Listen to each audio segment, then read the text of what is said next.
Hello everyone. Today I am going to speak about Japanese encephalitis. It is caused by mosquito-borne Japanese encephalitis virus. Globally, it leads to 68,000 cases every yearly and more than 15,000 deaths among the infected patients every yearly.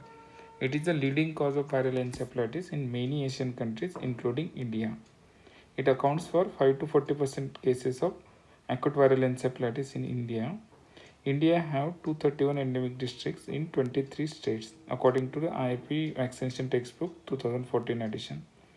Most of the infected cases will get mild viral infection like any other viral infection, or they may be asymptomatic, that is subclinical cases, and only few, that is 1 in 200 to 250, will develop the severe infection, that is encephalitis. So among the severely infected cases, 85% will be children aging less than 15 years and remaining will be adults. The infection is more common in rural population than urban population, and cases will be seen throughout the year, but peak will be seen in monsoon season.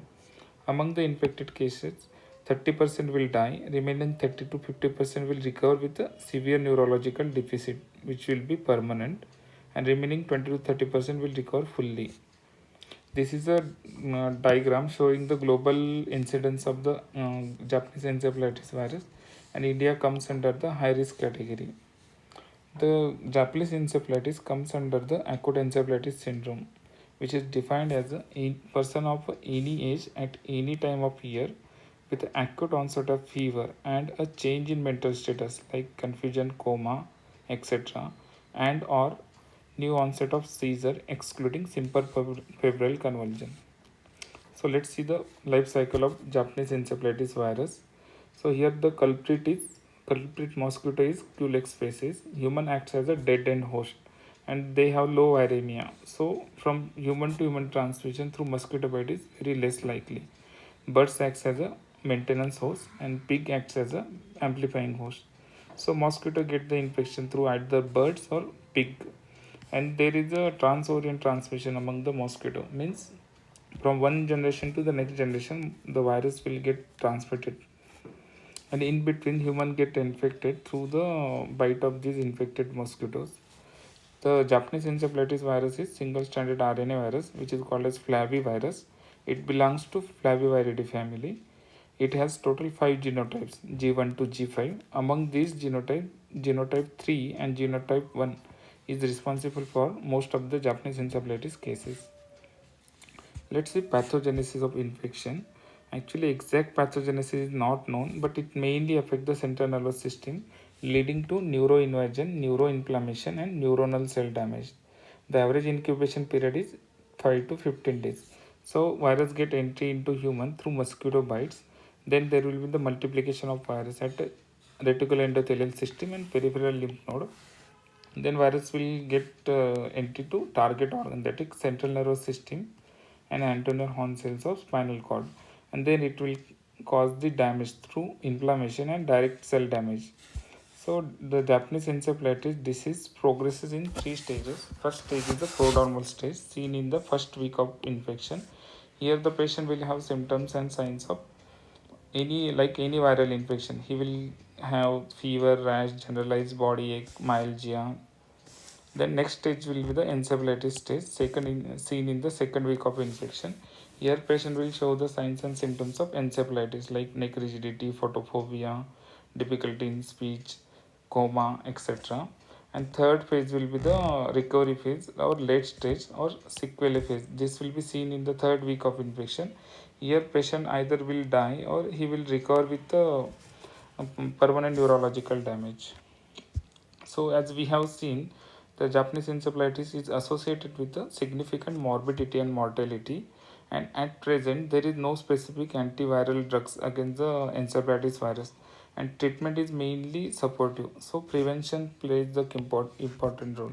So in prevention we have two strategies. One is the mosquito control and pig control, and second is vaccination. So in mosquito control we can follow the steps like full clothing to avoid the mosquito bite, use of the mosquito repellent, use of the impregnated mosquito net, or the spraying of the pesticides in our domestic surrounding. For pig control, we can do the steps like segregation, vaccination, and slaughtering of pigs.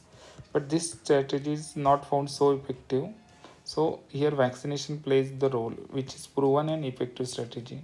So as I have explained, the why vaccine is important. As a disease has a high morbidity and mortality rate, it mainly affects the children, and at present there is no specific drug. WHO also recommends the JE vaccination in all regions where the disease is recognized as a public health problem. Plus, vaccine provide the protection lifelong, and it has a high protection rate.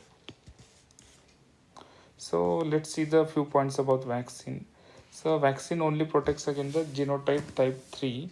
The standard dose of vaccine is 0.5 ml intramuscular, and prophylactic vaccination means it's if someone from non-endemic area is traveling to Japanese encephalitis endemic area, then he should take vaccination at least 1 week prior to the exposure. And seroconversion in vaccine recipient is said when neutralizing antibody titer is 1:10.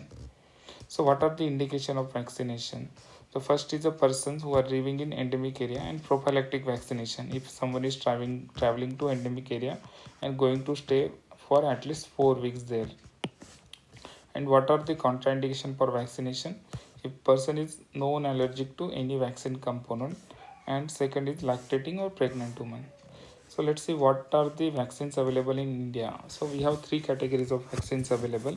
First is a live attenuated cell culture derived SA1414-2 vaccine.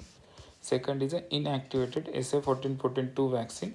Among this category, we have two options. One is a ZRO by Intercell AG, and second is a GIV by Biological Ivan India Limited.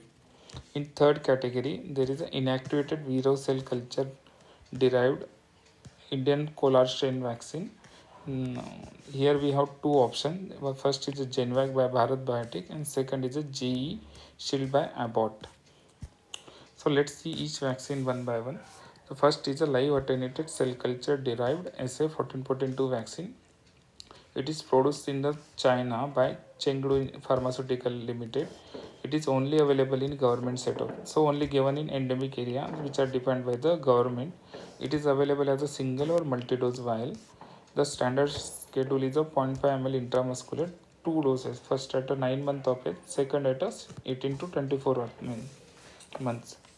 This vaccine is stable at room temperature for 4 months, and ideal storage temperature is 2 to 8 degrees Celsius.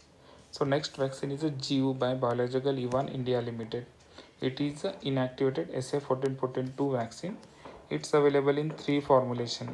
The first is a 0.5 ml containing 3 microgram of the vaccine viral antigen. It is a single dose vaccine. Second is a 0.5 ml containing 6 microgram of vaccine viral antigen. It is available as a single dose or multi-dose vial which contain the 5 doses. The standard recommendation are it can be administered more than 1 year of age and 2 doses at 4 weeks apart. The age group between 1 to 3 years, this 0.5 ml containing 3 microgram antigen vaccine is advised, and the age more than 3 years and adults, the 0.5 ml containing 6 microgram of antigen vaccine is advised.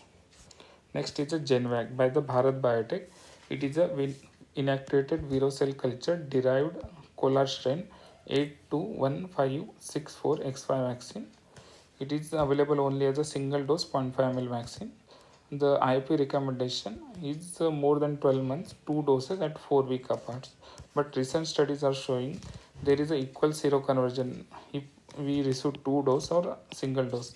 The seroconversion with the 2 doses is a 98.7%, while the seroconversion with single dose is 98.6%. So seroconversion is almost equal. So nowadays the pharmaceutical, that is Bharat Biotech, also recommending the single dose vaccine.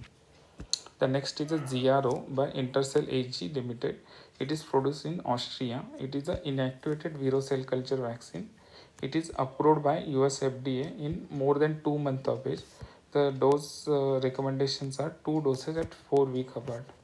Next is a JE Shield by Abbott Pharmaceutical. This is an inactivated vero cell culture vaccine. It is recently launched. Thank you.